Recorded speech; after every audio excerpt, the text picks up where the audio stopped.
Hai semua, perkenalkan nama saya Aprila Tatura, saya mahasiswa dari Fakultas Ilmu Keperawatan di Universitas Pembangunan Indonesia Manado.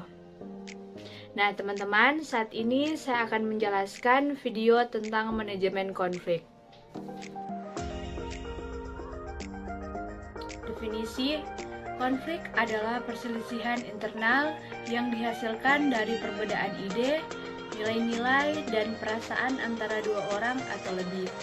Nah, menurut Kashimoto tahun 2013, konflik adalah adanya perselisihan yang terjadi ketika tujuan, keinginan, dan nilai bertentangan terhadap individu atau kelompok. Selanjutnya, sumber konflik. Menurut Robbins tahun 2008, konflik muncul karena adanya kondisi yang melatar belakanginya. Kondisi tersebut yang disebut juga sebagai sumber terjadinya konflik terdiri dari 3 kategori, yaitu yang pertama, komunikasi. Komunikasi yang buruk dalam arti komunikasi yang menimbulkan kesalahpahaman antara pihak-pihak yang terlibat dapat menjadi sumber konflik. Yang kedua, struktur.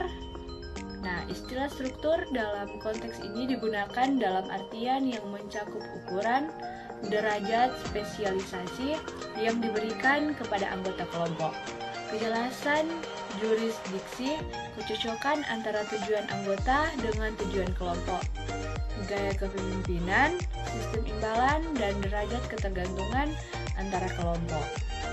Yang ketiga, variabel pribadi. Nah, sumber konflik lainnya yang potensial adalah faktor pribadi yang meliputi sistem nilai yang dimiliki tiap-tiap individu, karakteristik kepribadian yang menyebabkan individu memiliki keunikan dan perbedaan dengan individu yang lain.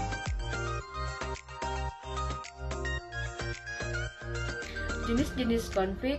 Menurut Reggio tahun 2003, jenis-jenis konflik yang ada antara lain yaitu yang pertama, konflik intrapersonal. Nah, konflik interpersonal adalah konflik yang terjadi pada individu sendiri. Yang kedua, konflik interpersonal, yaitu terjadi antara dua orang atau lebih, di mana nilai, tujuan, dan keyakinan berbeda. 3. Konflik intrakelompok. Nah, konflik ini terjadi ketika seorang di dalam kelompok melakukan kerja berbeda dari tujuan. Dengan contoh, seorang perawat tidak mendokumentasikan rencana tindakan keperawatan pasien, sehingga akan mempengaruhi kinerja perawat lainnya. Yang keempat, konflik antar kelompok. Nah, konflik ini dapat timbul ketika masing-masing kelompok bekerja untuk mencapai tujuan kelompok. Manajemen konflik merupakan langkah-langkah yang diambil para pelaku atau pihak ketiga dalam rangka mengarahkan perselisihan ke arah penyelesaian yang konstruktif atau destruktif. Gaya penyelesaian konflik. Terdapat 2 hal yang memegang peran penting dalam keberhasilan penyelesaian konflik, yaitu menentukan besarnya konflik dan gaya pemenang konflik.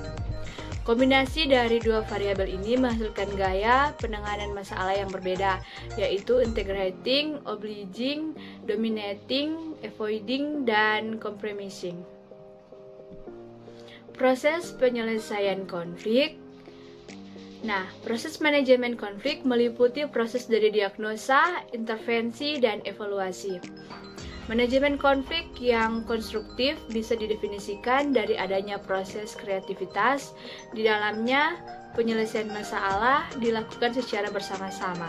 Nah, di mana konflik dianggap sebagai suatu masalah yang berkualitas terhadap perkembangan individu atau suatu organisasi yang harus ditemukan pemecahan masalahnya.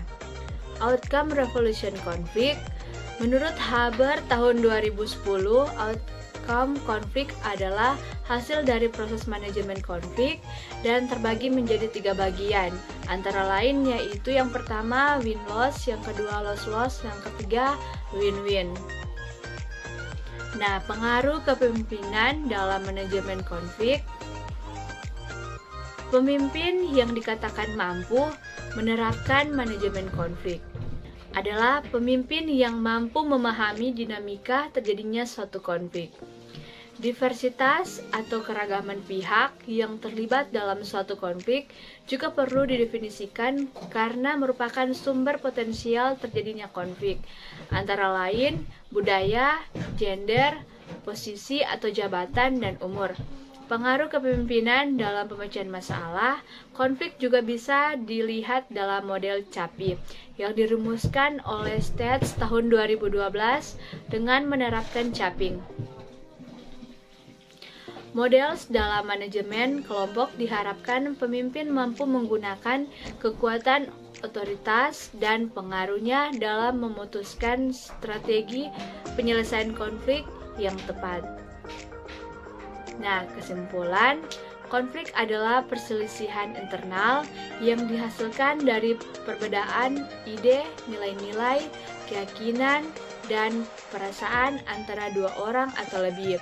Seseorang pemimpin memiliki peran besar dalam mengelola konflik yang konstruktif dalam pengembangan, peningkatan, dan produktivitas suatu organisasi.